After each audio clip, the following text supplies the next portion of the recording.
Hi, and welcome to another edition of the Fuji Guys. My name is Billy.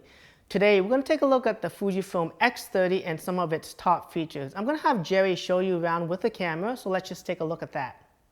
So one of the big differences you'll find from the X20 is that there's a electronic viewfinder now. So in the X10, X20, it had optical viewfinders.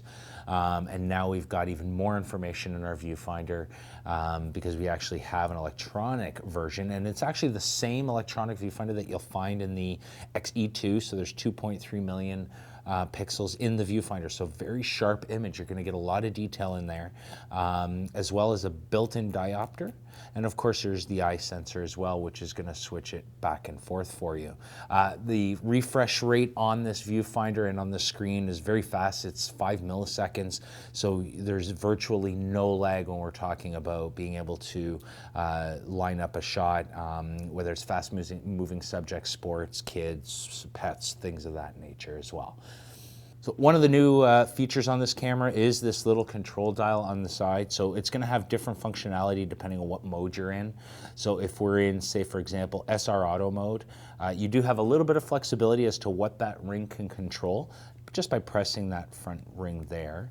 Or that front button rather. So in pressing that, it's going to give me the option of choosing my film simulation, my continuous shooting modes, just my standard. And by standard, it means whatever it's going to be defaulted to in that shooting mode. So if I leave it on standard, in this case, it's going to be my film simulations. If I change it to say my continuous, now I can actually adjust my continuous shooting, so high-speed shooting and so on. Now you can notice some of them are grayed out because they're not available in the SR Auto mode, and so on. So you have a little bit of flexibility there. ISO, because we're in SR Auto, you have no control over ISO. So for now, we're just going to leave it in the standard mode. When you're in program automatic, again, when you're in the default mode, it's going to do like a program shift. So it's going to adjust based on the metering condition. So if it meters a 1/250th here at f2.0, if I say I want to keep the same exposure value, but I want to change my my aperture setting, I can do so without having to worry about what the shutter speed is because the camera's going to do that for me. Kind of like a little bit like an aperture priority, but again, based on the metering mode or on the metering situation. So the camera's going to meter, give you a value, and then you can shift that value, which is kind of a neat feature to play with.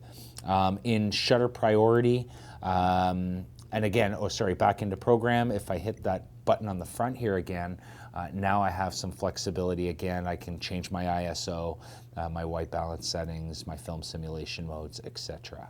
So it gives a little bit of flexibility there. If I'm in shutter priority, then it will give me a little more flexibility again. So by default, it's actually going to do my shutter speeds. Now, if I'm in manual focus though, so right now I'm in single autofocus. If I switch to manual focus now that I'm in say shutter priority or aperture priority, it's gonna by default go to my manual focus ring. So that's kind of a neat feature. So now it's not adjusting my shutter speeds. My shutter speeds would be adjusted actually here. So you have that flexibility there, and then you use this to actually manually focus. So let's see if I can kind of show you what's going on. There we go. So you can see I use focus peak highlight, so now it's actually manually focusing. So if I'm in aperture priority, same thing, same kind of situation happens, except it's controlling, this is controlling the aperture now. If I go into continuous focus or into single autofocus, then it becomes my aperture ring as well. And then in full manual mode, this is where things get a little interesting. So now this is adjusting my my aperture. This will adjust my shutter. But again, I'm in single autofocus. When I'm in manual focus, so now I'm in manual focus, again, this ring will now control my aperture or my focus. So if I want to control my aperture and my shutter, now I just have to tap this button on the front and it will toggle for this wheel to be able to adjust aperture and shutter. So you always have everything very easy to get to as far as that goes. So that's what that little ring does, gives you a little more flexibility, a little more control. All this, of course, can be seen through the viewfinder itself. So the X30 has very fast autofocus. It actually has phase detection AF on it as well, so a hybrid contrast and phase detection AF. On the front here is your little switch for your single, continuous, and manual focus, and it is the fastest in its class. So it's one of the only ones that actually does have a hybrid autofocus for not only speed but also very accurate. So in autofocus, I mean, you press the shutter button halfway down. So let me just bring that up here. Shutter button halfway down, there we go, and camera focuses, take your picture. When you are in continuous AF, there we go. When you're in continuous autofocus, what you'll notice here is in the bottom corner here, this little green dot. And when it's locked onto the subject, it'll go green. When it loses the subject, it'll start kind of blinking and turning itself off until it recaptures the subject itself. So that's kind of how the continuous focus works, so that you know you've got confirmation. The other thing you'll see too is the green light here by the viewfinder will also kind of blink on and off when it misses, and then go solid when it connects. So that's kind of how it works as it's changing and kind of trying to find it. I'm on a white solid subject here, so it's tough for the camera to kind of determine it. But as soon as I hit something with a little more, a little more information for it to work from, it's actually quite accurate itself. And then when you're in manual focus, now this is where things get pretty cool, because now you get to use the little dial here, the little control dial, and that's where you control your focusing. And you have a couple of options. You have focus, peak, highlight with some choice of colors. So we'll just go into the menu here, and we'll show you the different focusing modes. Whoops, one too many buttons there. Let's try that again. There we go. Oh, and autofocus setting right there. So you have your autofocus setting is your first menu available to you. Of course, you have macro on and off, and then you have instant AF settings and so on. And then because we're in manual focus modes, you don't have an AF mode or a pre-AF to work with. And then you also have your manual focus assist to work from. So that's a little bit further down in the menus. Oh, again, hitting too many buttons here, trying to do this so you guys can see it okay. So we go to the fourth menu, and you see here manual focus assist. And right now we have it set to peak white. I'll switch it to blue just to show a little more information, blue low for the fun of it. And there we go. Or you could use standard, which means you're just using the human eye to kind of see what's going on. And then if you want to magnify your image, you just hit this little wheel and it'll magnify the image so you can really see. So right now we are in a standard mode. If we press and hold this, now we can see the focus, peak, highlight kick in, and now we can really see the blue around the tire of the car here. So you can really kind of see what's in focus and what's not. And it will work and give you a bit of a depth of field preview too as well at the same time. So with the X30, we've improved the video capabilities on the camera. So I'm just going to go into the menu here, and I'm just going to go down to the movie setup so you can kind of see the movie setup options that you have. Now, you do have full control on your shutter and on your aperture as well, and that's done through just like the normal photography functions. But when you're talking about ISO and the mic level and the movie modes, that's where you adjust it here. So here you have your movie ISO. You could choose up to 1600 ISO. You can be chosen during video modes. You can also choose your still movies and the quality of the still movies during video mode here. So if it's movie priority, so you don't want to see a hiccup in the video, or if you really want to make sure that you're getting high quality stills while you're doing a video, you can have it as a still priority. So to give a quick little skip in the video, nothing too bad, but still can be a nuisance if the video is what's more important. Mic level adjustment, so as you can see here, as I'm talking, it's picking up the mic level on the camera itself. If you're using an external mic, you can do that here. You do this here as well. And then here you can choose that the mic release, so the mic on the side here, the mic port here on the side, That's where the mic will plug in. Can also be used as a cable release too. So you might find some standard cables out there with a 2.5 millimeter jack. Just plug it in, you can use it as a remote as well. So those are the different modes there. And then the movie modes themselves, let me just make sure we can read that okay, are here are the different options at 1080p up to 60 frames per second. And you can even get the more cinematic rather 24 frames or 25 frames per second as well as some 50 frames, and then the same and up to 720p. And then you get a little bit on the lower end side with the 640, 480. If you want to get some really neat slow motion video, you can as well at 150 frames per second or up to 250 frames at a lower resolution there. So some creative stuff to play with as far as the video goes. And again, as you set up your video, you set up your shutter and aperture accordingly. If you're in full manual mode here, it will translate to your video. And then there's your video button right there to start the video itself. So one of the changes with this camera from the X20 is the way that it was constructed. So it's a little more robust, it's a little thicker as well because it does have the bigger battery. But you can see it has a little bit more of a sharp kind of image to it, sharper lines to it. The X20 was a little more rounded, a little more classic kind of look. This is kind of more of a sharp, the idea here is that it's going to look a little more like a tool rather than just something that's classy looking, or as also just classy looking as well. So the control dials are all milled in aluminum cast, so the exposure compensation and the mode dial is, as well as the cast for the zoom barrel and the control ring around the lens as well.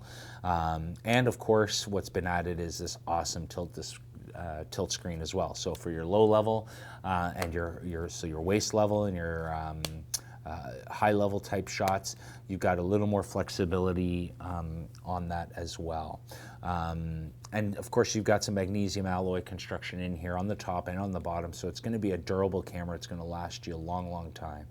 And of course available in the two colors as well. I've got the black version here, but there's the silver black version as well that's made exactly the same way. So here we've got this Q button here, and this gives us access to the quick menu. So this gives us real quick access here to all the image quality settings that we're looking for and the different modes. So you can actually choose here white balance, your image quality, so if you wanted to shoot raw JPEG. So it really makes it quick and easy to get to change whatever parameters you want to change. And of course you can do some custom settings here too. So you get up to 7 custom settings that you could pre-program in the camera right here. Now, as one of the settings here, it's the film simulation mode. So as you can see here, we've got standard, which mimics our Pro Via film. You have V for Velvia or Vivid, which, like I said, it represents the as close as we can get to Velvia film. Then we have S for Astia or Soft. This is more of a portrait type film. And then we've added the CC or the classic chrome mode, which gives you the muted colors that you're looking for in a film type. And then some of our pro negative, high and standard type films, black and white, and then the black and white with the different filters attached, the red, yellow, and green, and of course sepia as well as one of the other film types. Now, one of the things that we've added to this is that it's given us the ability now to really program this screen. So if you really want to change what's here or eliminate or just customize the features that you want, so you don't care about tone or you don't care about noise reduction or your ISO, you do that a different way. If you want to do it on a button or you want to do it on one of the function buttons, you can. So you can really program this screen. So to do that, it's really simple. You just press and hold the Q button. And there we go. Now it gives us the option to eliminate things we don't want. So you hit the menu OK button on the icon that you want to change. So for example, this one was already set to ISO.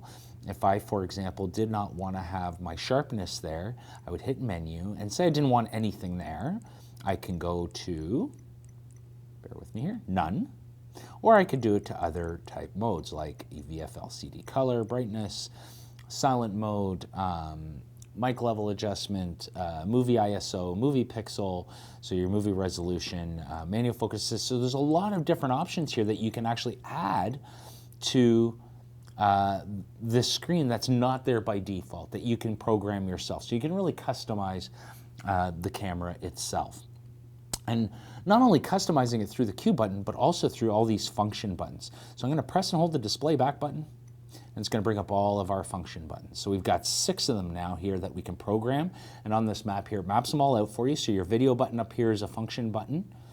And then all 4 of these buttons are function buttons. So 1, 2, 3, 4. And then your function Wi-Fi button right there is your 6th button.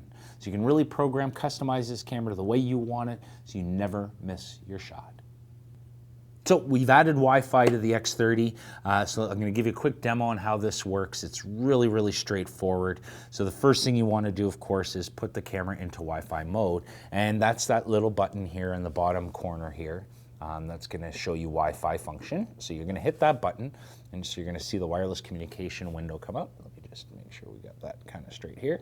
And then we're just going to go into our, in this case we're on iOS, but of course Android, you want to go into your Android settings or your Wi-Fi settings on your iOS and select the X30 once it shows up here.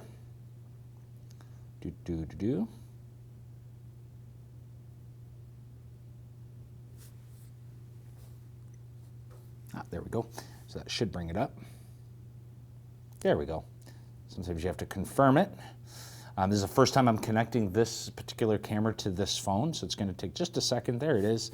And now we go into the app itself and make sure you're downloading the proper app, which in this case is the Camera Remote app from the Android store or so Google Play or iOS and or iTunes.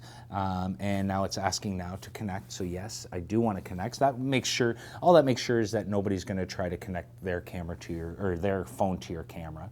I'm just going to line up my shot here a little bit better. So you can see now the screen has gone blank. You don't have access to the screen as far as shooting because it's actually right here on your device. So this could be a tablet or a phone. In this case, it's the phone. You get touch focusing here. You have full access to your shutter and aperture. So here you can press shutter, aperture there as well. You have access to your ISO settings. And you also have access to things like film simulation and macro and white balance, your flash modes and so on. So if I wanted to use flash, I got to make sure my flash is up. And then if I take a picture, you could see there the flash fired. And then if I want to, change it a little bit, I want to shoot some black and white. So I'm going to go into my, there's my film simulation. I'm going to pick monochrome. Whoops, there we go. And then we can take another picture. And then we can check our pictures by hitting the playback button. So there's the different pictures that I've selected or that I've taken. I can just tap them and select them and then hit import and it'll download them all right away.